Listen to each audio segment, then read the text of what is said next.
Originally known as the Dens of Mowness, the Birks of Aberfeldy is a stunning backdrop of woodland and water. The area was made famous by the poet Robert Burns, who wrote about the Birks of Aberfeldy in 1787.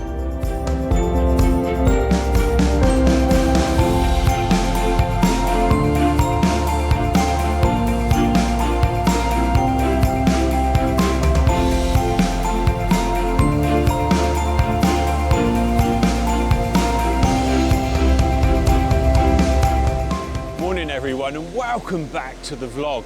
It's a real chilly morning. It's about -3 degrees and I'm at the Birks of Aberfeldy this morning.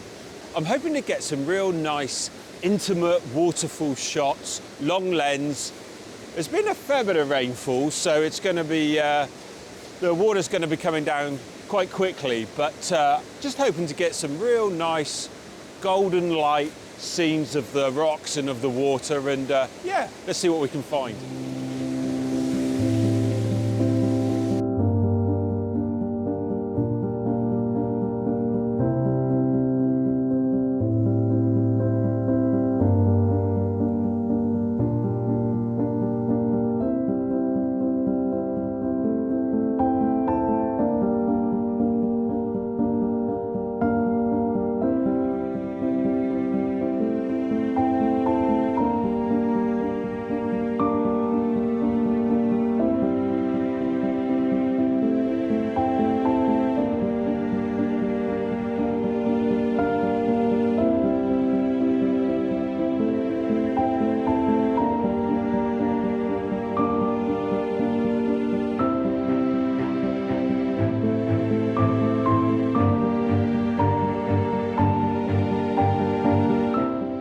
Much of the gorge is a designated site of special scientific interest for its botanical features, and it's likely that there's been continual woodland cover at the site for up to about 8,000 years.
So you can see from the falls that we've had quite a lot of rain coming down, and for me that's just a little bit too much water. But as I said earlier, I'm focusing on the small details, and I've got this lovely rock formation. I'll just show you on the back of my camera. We've got this lovely rock formation that's just coming down in between the falls here. The light's coming down from behind me, so there's a little bit of golden light, and you can just see the water lapping over the top of the rock, which is actually reflecting some of that light back.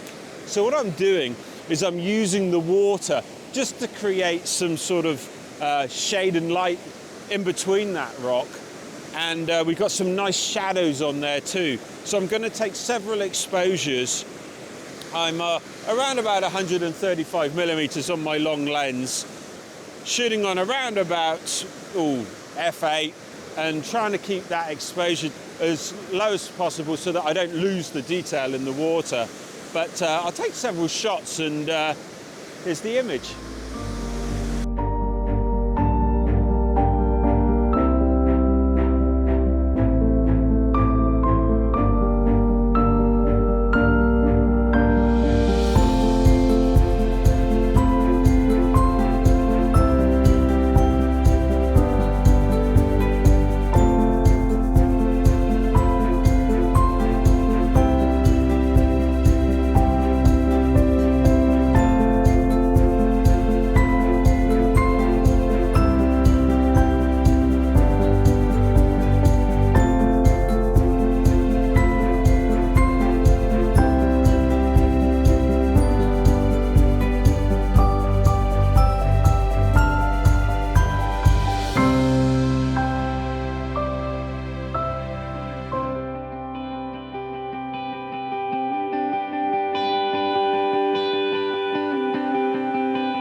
I've come across this lovely old stump of wood just off the trail here, and it's got some lovely green and browns on there, and really is detailed. It's been here a long time and it's slowly getting weathered away.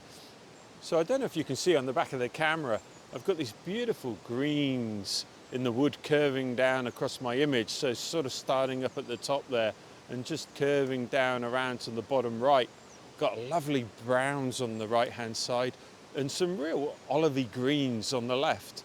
Yeah, I'm just going to play around and get a few sort of different shapes, textures, patterns, and let's see what we get. I've switched over to my macro lens, my 90mm macro, and I'm just finding small little intimate scenes just to sort of capture the shapes and the way that the grooves of the wood are coming down through my image. And I'm also trying to include some of those greens and some of those browns to really sort of counterbalance those colours, and yeah, take a few shots, but here's the image.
Ice is a rare type of ice formation where the presence of a particular fungus in rotting wood produces thin strands of ice which resembles hair or even candy floss.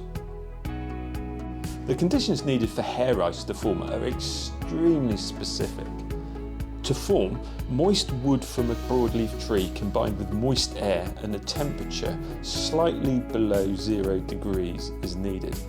And it's also only confined to latitudes between 45 and 55 degrees north, so a very rare find indeed.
Okay, so I've come across another beautiful scene. We've got these trees that are absolutely covered from head to roots in moss.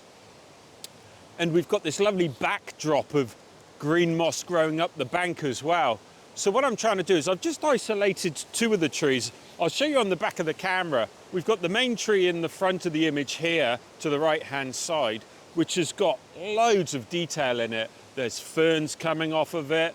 There's moss growing up the side, branches coming off. There's a lot of interest in there. And then just sat behind it on the left, we've got this tree that splits into two and fills our gap on the left-hand side, which really helps with the composition. I've got some nice light coming down from the left-hand side, which is really softening the background.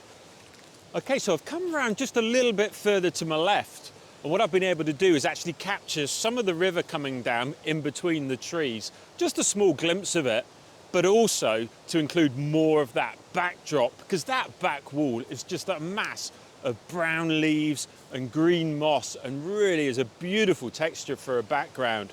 So I'm just now capturing my tree on the right. I'm really just capturing the side of it, just almost to frame my image, with the two trees that split on the left, some nice light coming down through the back there. And yeah, this is going to be a lovely image with the moss on the ground as well. There's lots of texture in there, and with some good light as well.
Well, I think that's a wrap for today. I'm just starting to lose the lovely golden light, and it's definitely getting a bit busier on the paths along here.